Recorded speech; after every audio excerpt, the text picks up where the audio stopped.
Hey everybody, welcome back to the channel. Orion here, and today for this video we have a new movie review for you all, and it is going to be on the newest film coming out in theaters, No Time to Die, which is the newest installment in the James Bond franchise of films, and more particularly the Daniel Craig James Bond franchise of films. And this is essentially his final go about at being James Bond. It's his fifth film now in the series, and this is basically the one that will send him off. And this is his last time as James Bond. And I have to say, going into this movie, I was very much looking forward to this movie from the get-go. I was so waiting to see this movie when it was first announced, and the fact that he was going to be coming back for a fifth one, because of the fact that, considering he was supposed to be done with this franchise in Spectre, which was the last one that came out back in 2015.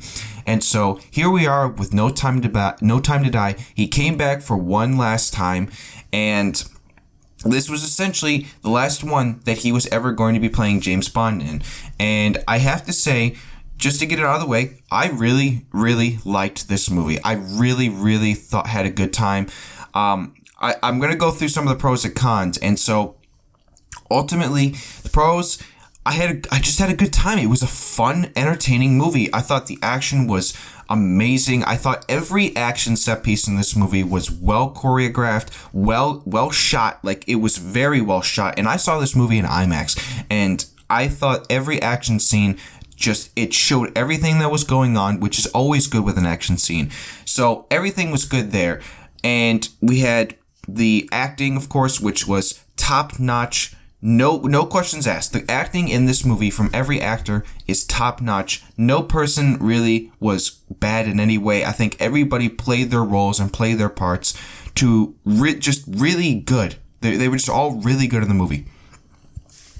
The dialogue is good. The writing, I think, for the most part, is very, very good when it comes from the storytelling perspective, and how each character is, how each character basically progresses through the entire film, and how basically their arcs are all, kind of, I mean, not every character's arc is, finalized, I would say, in the movie, because obviously a lot of these characters in this film we've seen before in the previous 4 James Bond movies. Some of them you hadn't seen, and some of them you had seen.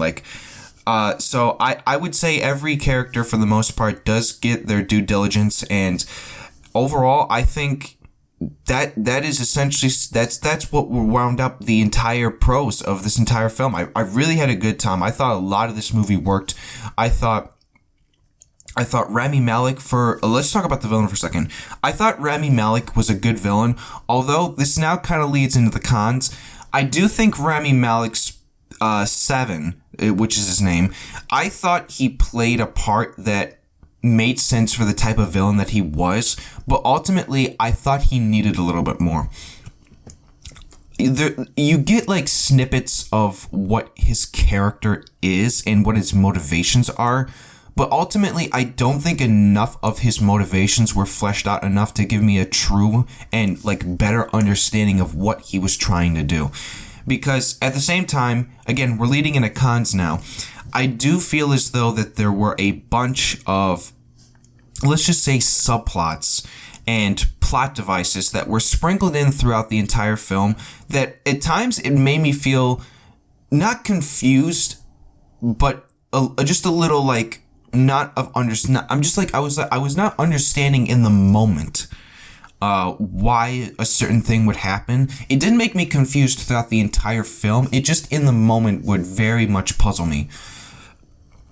And so that was another kind of critique I had for the film. I thought there were a couple of things that maybe didn't need to be in the film, and then it also leads into maybe my last critique with the film, and that is the fact that the runtime is, in my humble opinion, me personally, I thought it was just a little too long. It's a 2-hour and 45-minute movie if you include credits, and those credits, well, let me just say, those credits are not even 5 minutes long. They're very short credits. So the movie is roughly 2 hours and 40-ish minutes, I'd say. That's probably the longest that it is without credits. And so I thought that maybe they could have trimmed maybe 15, 20 minutes off the film, maybe just 10 to 15 minutes off. I don't know necessarily if this film needed to be as long as it did. And to be honest, I feel like every scene did feel earned, but there were times where it did feel like, okay, maybe we could like just quicken a scene a little bit more. Sometimes it would feel as if a scene was taking a little bit too long to get underway and to get going. So ultimately, I can't for sure say how everybody's going to feel about that, because it is one of the more bigger critiques that everybody's having coming out of seeing No Time to Die, and that's the fact that it is a little bit too long. And, you know, look, to each their own. That is ultimately how I feel about that. And so basically, to end off this review, I will not say anything about spoilers, because there are major spoilers in this movie that I will not talk about, and a lot of things that do happen. So all I will say is that everybody that I mentioned, all the actors, Daniel Craig as James Bond, Rami Malek, Léa Seydoux, Naomi Harris, Ray Fiennes, Ana de Armas. And Ana de Armas, by the way, let's just talk about Ana de Armas. She's barely in this movie, and when she is in the movie, she is amazing. I love Ana de Armas. She is an absolutely amazing actress, and I wish this movie had done more with her. I feel like that was almost a flaw in the way, even if it wasn't a flaw, that they didn't do more with her. And so, yeah, she was absolutely great.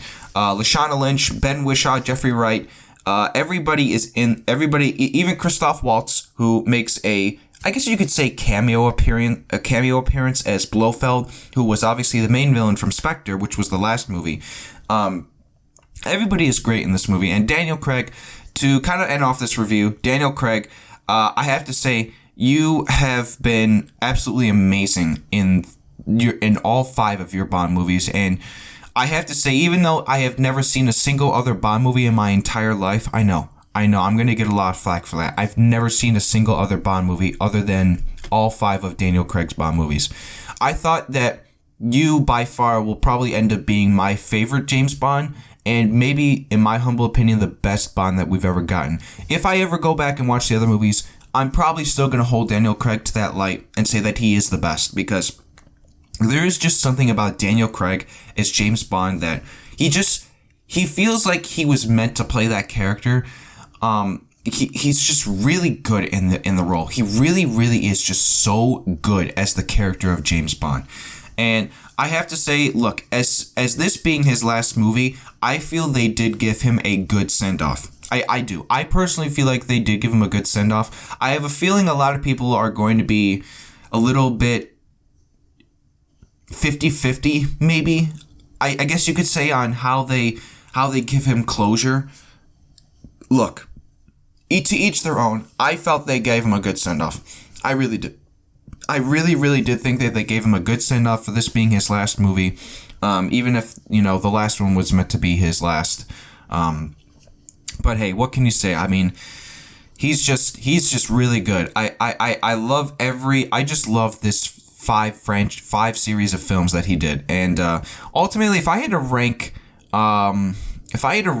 all the movies that he did, I would probably go.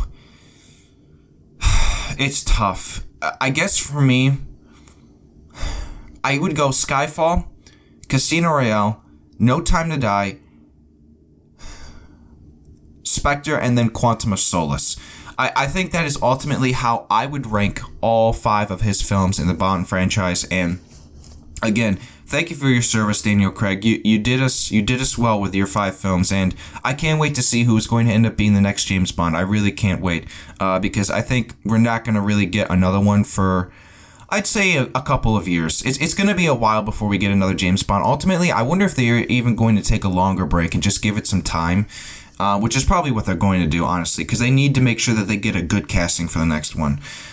Get a younger guy next time, by the way, because when they got Daniel Craig back in 2006, he was 38 years old, and that's pretty old at that time. So go for a younger guy now this time. So Guys, that's all I have to say about the movie. Ultimately, I had a good time. I really, really enjoyed the movie. Comment down below what you guys thought about the movie. Did you like it? Did you not like it? Let me know your thoughts. Be respectful, of course. And if you're new to the channel and you like this video, be sure to hit that like and subscribe. I would greatly appreciate it. And I will see you guys all in the next movie review. Peace out, everybody.